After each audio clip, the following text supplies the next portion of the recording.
Assalamualaikum warahmatullahi wabarakatuh. Pada kesempatan kali ini saya akan mempresentasikan hasil analisis saya yang berjudul Analisis Regresi Linear Sederhana dengan fokus pada pengaruh waktu belajar terhadap nilai akhir siswa. Presentasi ini saya susun menggunakan dataset dari Kaggle.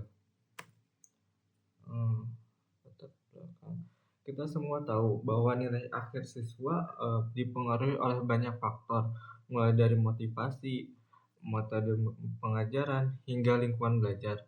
Tapi dalam analisis ini, saya fokus pada satu hal, apakah waktu belajar yang dihabiskan siswa benar-benar berpengaruh terhadap nilai akhir mereka. Pertanyaan inilah yang menjadi dasar analisis saya. Detail dataset. Saya menggunakan dataset dari Kaggle dengan judul Student Performance Data yang terdiri dari 395 observasi. Dua variabel kunci yang saya gunakan adalah study time yang menggambarkan waktu belajar siswa per minggu dalam skala 1 sampai 4 dan G3 yang merupakan nilai akhir siswa dengan skala 0 hingga 20. Tujuan analisisnya. Tujuan dari analisis ini ada 3. Pertama, untuk memahami hubungan antara waktu belajar dan nilai akhir. Kedua, mengukur seberapa besar waktu belajar memengaruhi.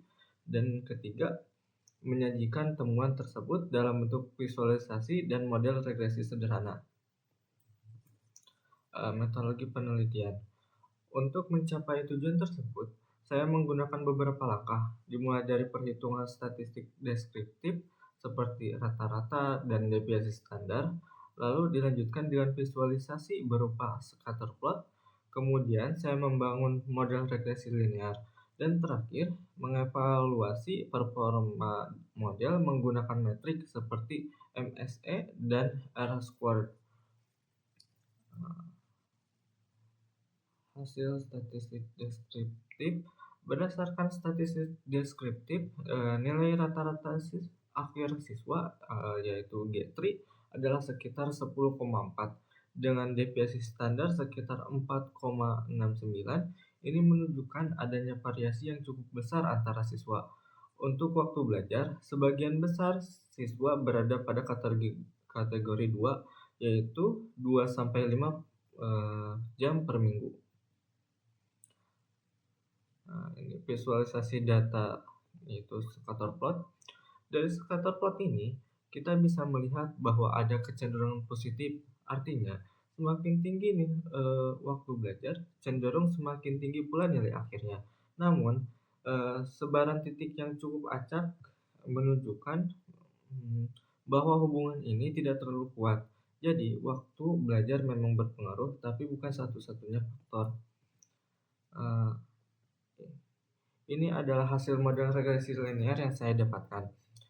Persamaan modelnya adalah G3 sama dengan 8,3 tambah 1,17 kali study time. Artinya, setiap peningkatan 1 unit waktu belajar diperkirakan akan meningkatkan nilai akhir sebesar 1,17 poin. Tapi nilai R-squared yang hanya 0,04 menunjukkan bahwa waktu belajar hanya menjelaskan 4% dari variasi nilai akhir. Jadi, korelasinya tergolong sangat lemah. Kesimpulan dan rekomendasi. Kesimpulannya, waktu belajar memang berpengaruh secara positif terhadap nilai akhir, tapi pengaruhnya sangat kecil.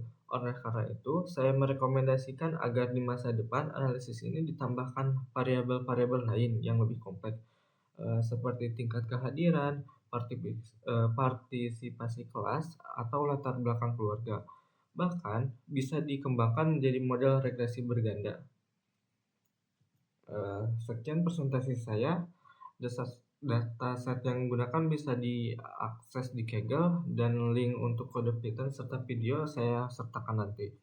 Terima kasih atas perhatian teman-teman dan sekian dari saya. Terima kasih.